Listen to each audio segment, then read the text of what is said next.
ओम दुम दुर्गाय नमः। स्वागत है आप सभी का हमारे चैनल पर। आज है दिनांक 23 जनवरी 2026 और आज माघ मास की गुप्त नवरात्रि का 5वां दिन है। और आज सुनेंगे हम दुर्गा सप्तशती का 9वां और 10वां अध्याय। परंतु नियम के अनुसार उससे पहले सुनेंगे देवी कवच का पाठ, अर्गला स्तोत्र, कीलक स्तोत्र, रात्रि सूक्त का पाठ और उसके बाद दुर्गा सप्तशती का 9वां 10वां अध्याय। इसके बाद में अपराध क्षमा याचना और आरती। तो इससे पहले कि मैं वीडियो आरंभ करूं, आपसे एक आग्रह है कि अगर अभी तक आपने चैनल को सब्सक्राइब नहीं किया है, पहली बार चैनल पर आए हैं, तो चैनल को सब्सक्राइब करके बेल आइकन पर क्लिक अवश्य कर लीजिए। साथ ही साथ अगर आज का वीडियो अच्छा लगे तो लाइक करके शेयर भी कर दीजिए। तो चलिए शुरू करते हैं आज की कथा। देवी कवच। मार्कंडे ऋषि बोले, हे पितामह, आप हमें कोई ऐसा परम गुप्त साधन बताइए जिसके द्वारा मनुष्यों की सभी प्रकार से रक्षा हो और जो अभी तक आपने किसी को नहीं बताया हो। ब्रह्मा जी बोले, हे ब्राह्मण, इस प्रकार का साधन तो परम पवित्र एवं परम गुप्त देवी जी का कवच ही है। इसी से प्राणी मात्र का कल्याण एवं सब प्रकार की रक्षा होती है। उसे सुनिए। देवी जी की 9 मूर्तियों के नाम इस प्रकार से हैं। पहली शैलपुत्री, दूसरी ब्रह्मचारिणी, तीसरी चंद्रघंटा, चौथी कुष्मांडा, 5वीं स्कंद माता, छठी कात्यायनी, 7वीं कालरात्रि, 8वीं महागौरी और 9वीं सिद्धिदात्री हैं। जो मनुष्य अग्नि में जल रहा हो, युद्ध भूमि में शत्रुओं से घिर गया हो अथवा घोर संकट से ग्रस्त हो, वह मनुष्य भगवती की शरण में पहुंच जाए तो उसके घोर संकट दूर हो जाते हैं। जो भक्ति भाव से देवी जी का स्मरण करते हैं, उनकी सभी प्रकार से उन्नति होती है। हे भगवती, जो भी आपका स्मरण करते हैं, निसंशय आप उनकी रक्षा करती हो। प्रेत की सवारी करने वाली चामुंडा देवी हैं। वाराही महेश पर, ऐन्द्री हाथी पर, वैष्णवी गरुण पर, माहेश्वरी बैल पर, कौमारी मोर पर, लक्ष्मी कमल के आसन पर विराजमान है। श्वेत रूप धारण करने वाली वृषभ के वाहन पर ईश्वरी देवी है। हंस पर चढ़ी हुई सभी आभूषणों से भूषित ब्राह्मी देवी है। इस प्रकार अनेक रत्नों से विभूषित, सभी योग शक्तियों से संयुक्त ये सब माताएं हैं। ये सभी देवियां क्रोध युक्त मुद्रा में रथों पर सवार होकर दर्शन देती हैं। ये शंख, चक्र, गदा, शक्ति, हल, मूसल, खेटक, तोमर, परशु, पाश, कुंद, त्रिशूल, उत्तम आयुध, शारंग, धनुष इत्यादि अस्त्र शस्त्र दैत्यों के शरीर नाश के लिए, भक्तों को अभय देने के लिए एवं देवताओं के हित के लिए धारण करती हैं। हे देवी, आपके दर्शन कठिन हैं। शत्रुओं के भय को बढ़ाने वाली देवी जी, मेरी रक्षा कीजिए। पूर्व दिशा में मेरी रक्षा ऐन्द्री देवी करें। अग्नि कोण में अग्नि देवता, दक्षिण में वाराही, नैऋत्य कोण में खड्गधारिणी, पश्चिम में वारुणी, वायु कोण में मृगवाहिनी, उत्तर में कौमारी, ईशान कोण में शूलधारिणी, ऊपर ब्रह्माणी जी, नीचे वैष्णवी देवी रक्षा करें। इसी प्रकार शववाहिनी चामुंडा देवी 10 दिशाओं में रक्षा करें। आगे जया, पीछे विजया, बाईं ओर अजिता, दाईं ओर अपराजिता रक्षा करें। उद्योतनी मेरी शिखा की, उमा मेरे मस्तक पर विराज कर, भौहों की यशस्विनी, भौहों के मध्य में त्रिनेत्रा, नासिकाओं की यमघंटा देवी, नेत्रों के मध्य में शंखिनी, कानों की द्वारवासिनी, कपालों की कालिका, कानों के मूल देश की शांकरी देवी रक्षा करें। नासिका की सुगंधा, ऊपर के होंठ की चर्चिका, नीचे के होंठ की अमृत कला एवं जिह्वा की सरस्वती देवी रक्षा करें। दांतों की कौमारी, कंठ की चंडिका, गले की चित्रघंटा, तालु प्रदेश की महामाया रक्षा करें। चिबुक की कामाक्षी, वाणी की सर्वमंगला, ग्रीवा की भद्रकाली, पृष्ठ अस्थियों की धनुर्धरी रक्षा करें। कंठ से बाहरी भाग की नीलग्रीवा, कंठ नालिका की नलकुबरी, दोनों कंधों की खंगनी, मेरी भुजाओं की वज्रधारिणी रक्षा करें। दोनों हाथों की दंडिनी, उंगलियों की अंबिका, नाखूनों की शूलेश्वरी, कुक्ष की कुलेश्वरी रक्षा करें। हृदय की ललिता देवी, उदर की शूलधारिणी रक्षा करें। स्तनों की मद देवी, मन की शोक विनाशिनी, नाभि की कामनी, गुप्त इंद्रिय की गुहेश्वरी, लिंग की पूत कामनी, गुदा की महिष वाहनी रक्षा करें। कटी की भगवती, घुटनों की विंध्यवासिनी, जंघाओं की महाबली देवी रक्षा करें। गुल्फों की नारसिंगी, पांव के तलुओं की तेजी, उंगलियों की श्रीधरी देवी और तलुओं की पर्वतवासिनी रक्षा करें। नाखूनों की दंष्टा कराली, केशों की ऊर्ध्वकेशनी, रोम छिद्रों की कौमारी और त्वचा की बागेश्वरी रक्षा करें। रक्त, मज्जा, वसा, मांस, अस्थियों एवं मेदे की पार्वती, अंतड़ियों की कालरात्रि, पित्त की मुकुटेश्वरी रक्षा करें। पद्म कोश की पद्मावती, कफ की चूड़ामणि, नाखूनों के तेज की ज्वालामुखी, सभी संधियों की अभेद्या देवी रक्षा करें। हे ब्रह्माणी, आप मेरे वीर की रक्षा करें। छाया की छत्रेश्वरी और मन, बुद्धि, अहंकार की धर्मधारिणी रक्षा करें। प्राणों की कल्याण शोभना और शब्द, स्पर्श, रूप, रस, गंध, इन 5 इंद्रियों की योगिनी, सत्व, रज, तम की नारायणी सर्वदा रक्षा करे। आयु की वराही, धर्म की वैष्णवी, यश एवं कीर्ति की लक्ष्मी तथा धन विद्या की चक्रिणी रक्षा करें। इंद्राणी मेरे गोत्र की, चंडिका मेरे पशुओं की, महालक्ष्मी मेरे पुत्रों की, भैरवी भार्या की रक्षा करें। मेरे पथ की सुपथा, मार्ग की क्षेमकारी, राजा के दरबार में महालक्ष्मी एवं सभी दिशाओं में स्थिर होकर विजया मेरी रक्षा करें। और जो भी स्थान कवच में नहीं आए और जो आरक्षित हैं, उन स्थानों की पापनाशनी जयंती देवी रक्षा करें। मनुष्य यदि अपना मंगल चाहता है तो एक कदम भी बिना कवच के कहीं न जाए। कवच से रक्षित मनुष्य जहाँ जहाँ भी जाता है वहीं से उसे धन का लाभ तथा सभी कामनाओं की सिद्धि प्राप्त होती है। पृथ्वी पर उस पुरुष को ऐश्वर्य एवं अतुल संपत्ति प्राप्त होती है। वह मनुष्य निर्भय हो जाता है। युद्ध भूमि में कोई भी उसे नहीं जीत सकता। त्रिलोक भर में पूजा जाता है। यह देवी कवच देवताओं को भी दुर्लभ है। इसको अत्यंत श्रद्धा के साथ सावधान होकर जो तीनों संध्याओं में नित्य पढ़ लेता है उसे देवी कला की प्राप्ति होती है। कोई भी तीनों लोकों में उसे पराजित नहीं कर सकता। उसे अकाल मृत्यु नहीं आती। वह 100 वर्ष से भी अधिक आयु पाता है। यह कवच उसका तेज, यश और कीर्ति बढ़ा देता है। चंडी पाठ करने वाला पहले कवच पाठ कर ले।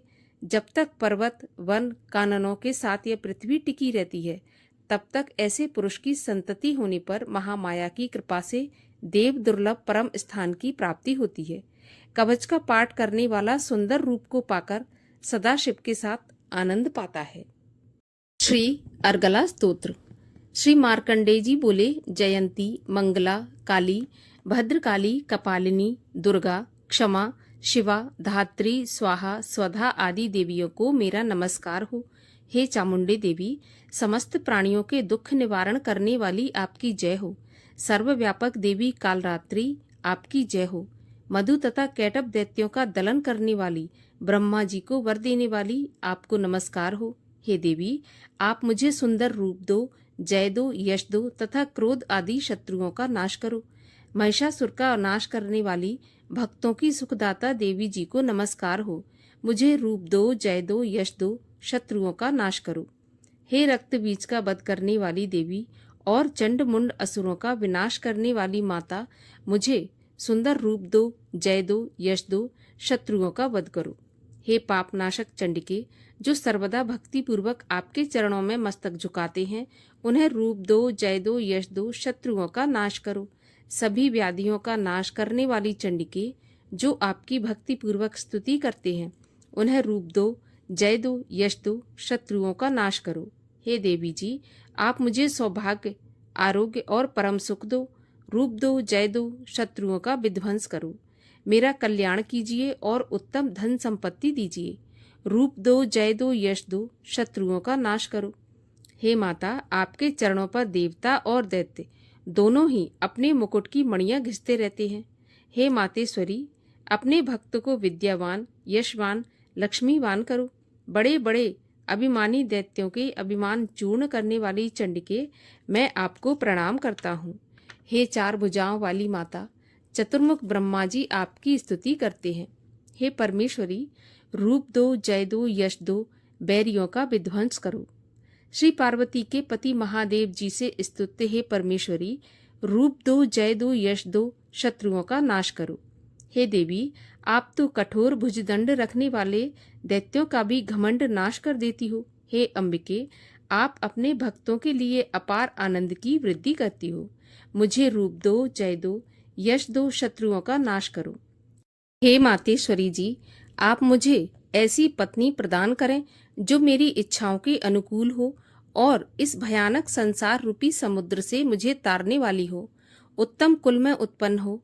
जो पुरुष इस स्तोत्र का पाठ करके महास्तोत्र अर्थात कीलक का पाठ करता है, वह सप्तशती के पाठ जप से मिलने वाले वर एवं श्रेष्ठ संपदा के फल को प्राप्त कर लेता है।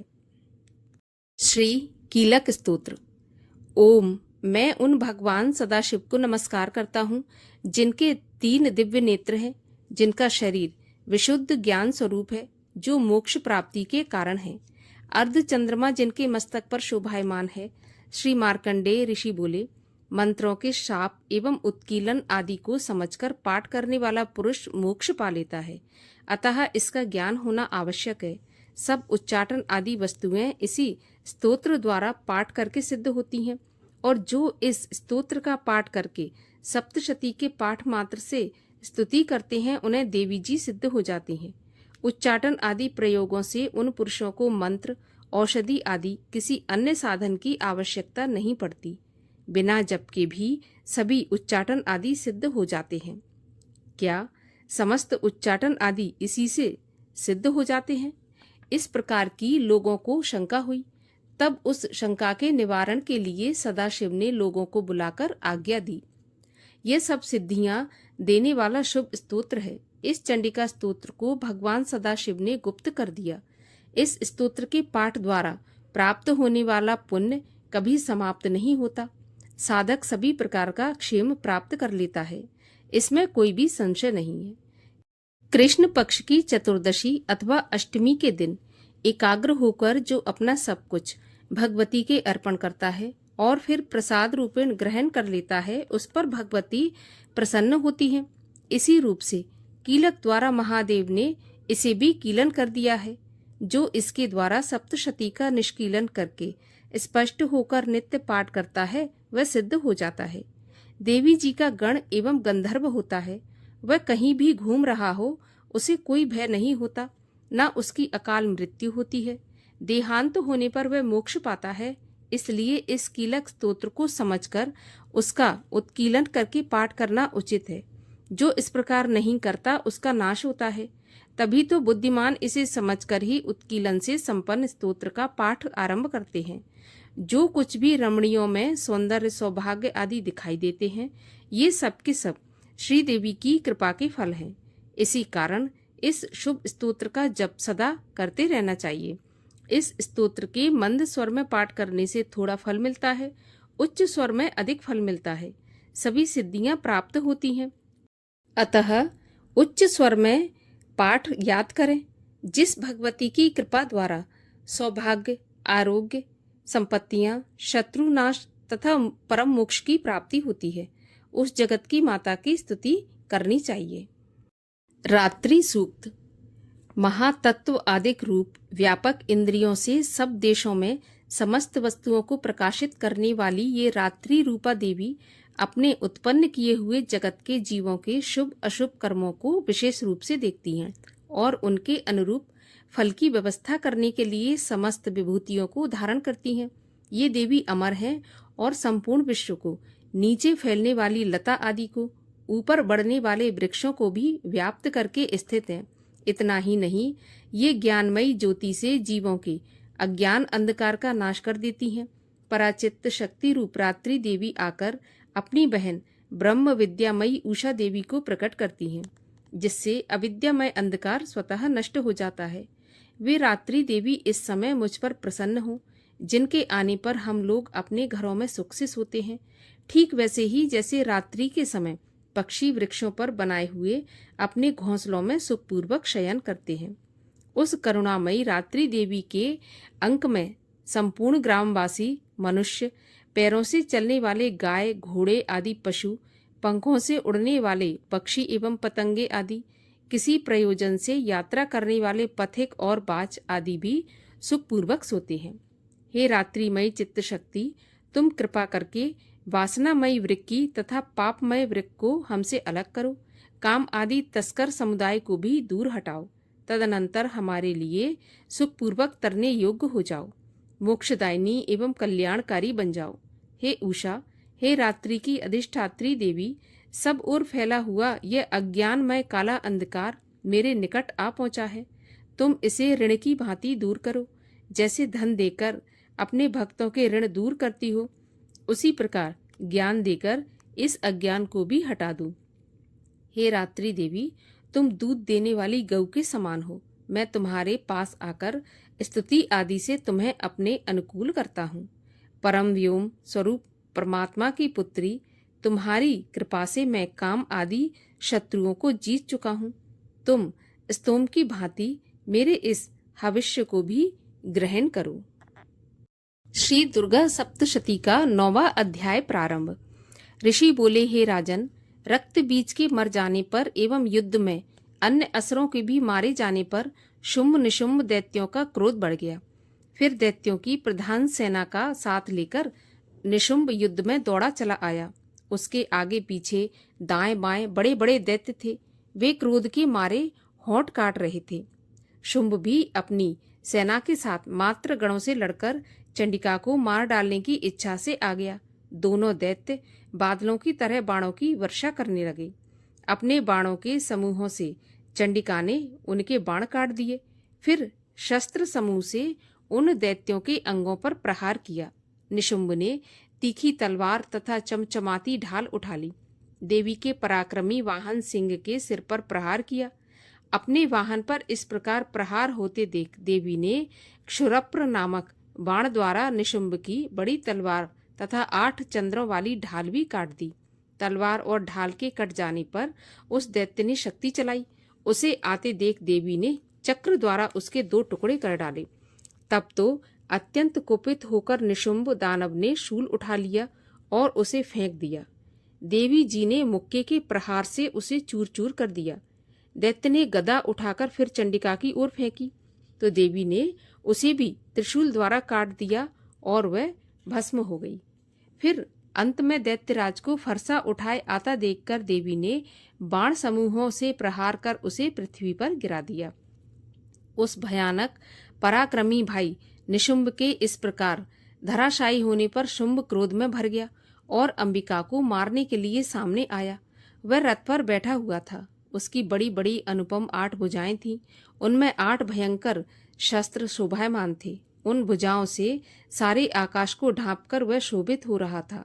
उसे इस प्रकार आता देखकर देवी ने शंख बजाया और धनुष की अत्यंत दुस्सह टंकार की। समस्त दैत्यों के तेज नष्ट करने वाले घंटे का शब्द करके उससे दिशाओं को भर दिया। तब सिंह ने भी बड़े हाथियों के महामत को दूर करने वाली बड़ी भारी गर्जना लगाई।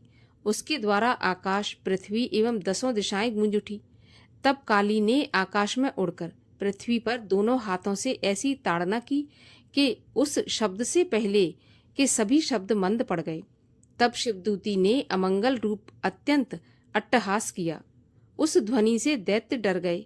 शुंभ के क्रोध का पारा चढ़ गया। फिर जबकि अंबिका ने कहा कि हे दुरात्मन, ठहर ठहर, तब आकाश में स्थित देवता जय जयकार करने लगे। शुंभ ने पहुंचकर आग बरसाती हुई भयानक शक्ति चलाई। अग्नि को पहाड़ की तरह आती हुई देख देवी ने भारी उल्का से उसे दूर हटा दिया। शुंभ ने फिर सिंहनाद किया जिससे त्रिलोकी गूंज उठी। हे राजन, उस सिंहनाद का इतना घोर शब्द था जैसे कि वज्रपात हो। उसने बाकी शब्दों को परास्त कर दिया। तब शुंभ द्वारा छोड़े हुए बाणों को देवी ने तथा देवी द्वारा चलाए गए बाणों को शुंभ ने अपने अपने उग्र बाणों द्वारा सैकड़ों हजारों टुकड़े कर दिए। तब चंडिका ने कुपित होकर शुंभ को शूल से मारा। उसके लगते ही वह मूर्छित होकर पृथ्वी पर गिर पड़ा। इतने में निशुंभ चैतन्य होकर वहां पहुंच गया। हाथ में धनुष लेकर बाणों से काली तथा सिंह पर प्रहार कर दिया। उस दानव राज ने अपनी 10,000 भुजाएं बना ली। फिर चक्रों का प्रहार करने लगा। तब घोर संकटों का नाश करने वाली भगवती दुर्गा ने अपने बाणों से चक्र तथा सभी बाणों को काट गिराया। तब निशुंभ दैत्य सेना से आवृत्त होकर चंडिका के वध के लिए हाथ में गदा लेकर बड़े वेग से भागा। वेग से आते हुए उसकी गदा को तीखी तलवार के द्वारा चंडिका ने काट दिया। फिर दैत्य ने शूल उठा लिया।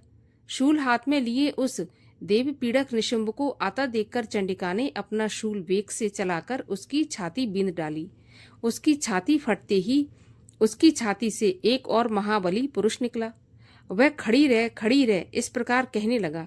उस निकलते हुए पुरुष की यह बात सुनते ही देवी आवाज करके हंसी और तलवार से उसका सिर काट दिया। वह पृथ्वी पर गिर पड़ा। तब भयानक दाढ़ों वाला सिंह दाढ़ों से असुरों के सिर खुरच खुरच कर खाने लगा। वैसे ही काल ने तथा शिवदूती ने बहुत से दैत्यों का भक्षण कर डाला। कुछ एक घोर संग्राम से भाग गए एवं कितने दैत्यों को काली तथा शिवदूती ने खा डाला और कई तो सिंह के ग्रास बन गए। 9वां अध्याय समाप्त हुआ। 10वां अध्याय।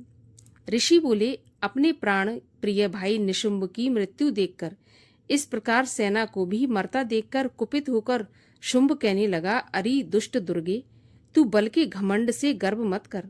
अरे अहंकारिणी, तू तो अन्य स्त्रियों के बल के सहारे लड़ रही है। तब देवी बोली, अरे दुष्ट, मैं अकेली हूँ। संसार भर में मेरे समान दूसरी कौन है? ये तो मेरी विभूतियां हैं, मुझ में ही प्रवेश कर रही हैं। इतना कहते ही ब्रह्माणी आदि सभी शक्तियां उस देवी के शरीर में समा गई। अकेली अंबिका देवी रह गई। देवी बोली, मैं अपनी ऐश्वर्य शक्ति संपन्न अनेक विभूतियों के रूपों में यहाँ पहले विद्यमान थी। अब मैंने सभी रूप समेट लिए। अब तो अकेली युद्ध में खड़ी हूँ, तू भी स्थिर हो जा। ऋषि बोले, तब सभी देवता तथा दैत्यों के देखते देखते देवी और शुंभ इन दोनों में युद्ध छिड़ गया। तीखे बाणों की वर्षा तथा भयंकर अस्त्र शस्त्र से उन दोनों का युद्ध सभी लोगों के लिए भयंकर प्रतीत होने लगा। जितने भी दिव्य से दिव्य अस्त्र अंबिका छोड़ती जाती, दैत्य उन्हें निवारक अस्त्रों द्वारा तोड़ता जाता। इसी प्रकार परमेश्वरी अंबिका भी खेल खेल में हुंकार आदि शब्दों द्वारा दैत्य से छोड़े गए दिव्य शस्त्रों को तोड़ती गईं। तदनंतर असुर ने सैकड़ों बाणों से देवी को आच्छादित कर दिया। तब देवी ने भी कुपित होकर बाणों द्वारा उसका धनुष काट दिया। धनुष के टूट जाने पर दैत्य ने हाथ में शक्ति उठा ली। अभी शक्ति उसके हाथ में ही थी कि देवी ने चक्र द्वारा वह शक्ति काट डाली। तब दैत्यराज तलवार तथा 100 चंद्रमा वाली चमचमाती ढाल लेकर देवी पर झपटा। उसकी तलवार तथा सूर्य जैसी चमकती ढाल को देवी ने अपने धनुष से छोड़े हुए तीखे बाणों से तुरंत काट दिया। रथ के घोड़े तथा सारथी को भी मार दिया। धनुष तो पहले ही कट चुका था। तब तो भयानक मुदगर लेकर अंबिका को मारने के लिए दैत्य उद्यत हो गया। देवी ने उसके मुदगर को भी तीखे तीरों से काट दिया। फिर भी वह दैत्य मुक्का तानकर बड़े वेग से दौड़ा। जाते ही उस दैत्येश्वर ने देवी के हृदय में मुक्का मार दिया। देवी ने भी उसकी छाती पर एक चपेट जमा दी। देवी की उस चपेट के लगते ही वह दैत्यराज पृथ्वी पर गिर पड़ा। गिर कर भी सहसा उसी प्रकार उठ खड़ा हुआ। तब उछलकर देवी को उठाकर आकाश में स्थित हो गया। वहां भी निराधार होकर वह चंडिका देवी के साथ युद्ध करने लगा। आकाश में उस समय दैत्य तथा चंडिका का आपस में घोर युद्ध हो रहा था। यह युद्ध मुनियों के लिए विस्मयकारक था। तब अंबिका ने उसके साथ देर तक युद्ध करते करते दैत्य को उठा लिया और उसे पृथ्वी पर पटक दिया। देवी द्वारा पटका हुआ वह पृथ्वी पर आकर खड़ा हो गया। मुक्का तान वह दुष्ट देवी को मारने की इच्छा से बड़े वेग से दौड़ा। तब उस दैत्य को आता हुआ देखकर देवी ने उसकी छाती में त्रिशूल भोंक दिया और पृथ्वी पर गिरा दिया। देवी के शूल से क्षत विक्षत होकर पृथ्वी पर पड़ते ही उसके प्राण निकल गए। उसका गिरना भी समुद्र, द्वीप एवं पर्वतों के साथ सारी पृथ्वी को हिला देने वाला था। जब दुरात्मा के मरते ही सारा जगत स्वस्थ एवं प्रसन्न हो गया। आकाश भी बहुत साफ दिखाई देने लगा। पहले जो उपद्रवी मेघ उठ रहे थे तथा उल्कापात हो रहे थे, वे सभी शांत हो गए। दैत्यों के मारे जाने पर नदियां भी अपने अपने मार्ग पर चलने लगीं। उसकी मृत्यु होते ही सभी देवताओं के मन प्रसन्न हो गए। गंधर्व मनोहर गायन करने लगे। अप्सरा गण नाचने लगी। दूसरे बाजे बजाने लगे। वायु पवित्र होकर चलने लगी। सूर्य उज्जवल होकर चमकने लगा। शांत हुई अग्निशालाओं की अग्नियां जलने लगीं। दिशाओं की भयंकर आवाजें शांत हो गईं। प्रजा सुखी हुई और सर्वत्र शांति का साम्राज्य हो गया। 10वां अध्याय समाप्त हुआ। और आइए अब हम सब मिलकर अपराध क्षमा याचना करें, उसके बाद आरती करेंगे। परमेश्वरी, मेरे द्वारा रात दिन सहस्त्रों अपराध होते हैं। यह मेरा दास है, ऐसा समझकर मेरे उन अपराधों को तुम कृपा पूर्वक क्षमा करो। हे परमेश्वरी, मैं आवाहन नहीं जानता, विसर्जन करना भी नहीं जानता, पूजा करने का ढंग भी नहीं जानता, मुझे क्षमा करो।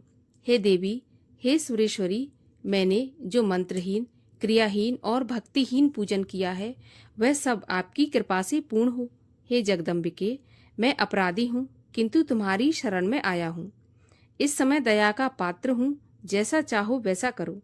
हे देवी, हे परमेश्वरी, अज्ञान से, भूल से अथवा बुद्धि भ्रांत होने के कारण मैंने जो न्यूनता या अधिकता कर दी हो, वह सब क्षमा करो और प्रसन्न हो। सच्चिदानंद स्वरूपा परमेश्वरी, जगत माता, कामेश्वरी, तुम प्रेम पूर्वक मेरी यह पूजा स्वीकार करो और मुझ पर प्रसन्न रहो। बोलिए दुर्गा मैया की जय। जय अम्बे गौरी मैया, जय श्यामा गौरी, तुमको निश दिन ध्यावत हरि ब्रह्मा शिवरी। ओम जय अम्बे गौरी। मांग सिंदूर विराजत, टीको मृग मद को, उज्ज्वल से दो नैना चंद्र बदननी को। ओम जय अम्बे गौरी। कनक समान कलेवर, रक्तांबर राजै, रक्त पुष्प गलमाला कंठन पर साजै। ओम जय अम्बे गौरी। के हरि वाहन राजत, खड़ग खपर धारी, सुर नर मुनि जन सेवत, तिनके दुख हारी। ओम जय अम्बे गौरी। कानन कुंडल शोभित, नासाग्रे मोती, कोटिक चंद्र दिवाकर, राजत सम ज्योति। ओम जय अम्बे गौरी। शुंभ निशुंभ विदारे, महिषासुर घाती, धूम्र विलोचन नैना, निश दिन मदमाती। ओम जय अम्बे गौरी। चंड मुंड संघारे, शोणित बीज हरे, मधु कैटभ दो मारे, सुर भयहीन करे। ओम जय अम्बे गौरी। ब्रह्माणी रुद्राणी, तुम कमला रानी, आगम निगम बखानी, तुम शिव पट रानी। ओम जय अम्बे गौरी। 64 योगिनी गावत, नृत्य करत भैरो, बाजत ताल मृदंगा, और बाजत डमरू। ओम जय अम्बे गौरी। तुम ही जग की माता, तुम ही हो भरता, भक्तन की दुख हरता, सुख संपत्ति करता। ओम जय अम्बे गौरी। भुजाचार अति शोभित, वर मुद्राधारी, मन वांछित फल पावत, सेवत नर नारी। ओम जय अम्बे गौरी। कंचन थाल विराजत, अगर कपूर बाती, श्रीमाल के तुम्हें राजत, कोटि रतन ज्योति। ओम जय अम्बे गौरी। श्री अम्बे जी की आरती। जो कोई जन गावे कहत शिवानंद स्वामी। सुख संपत्ति पावे। ओम जय अम्बे गौरी। बोलिए अम्बे मैया की जय।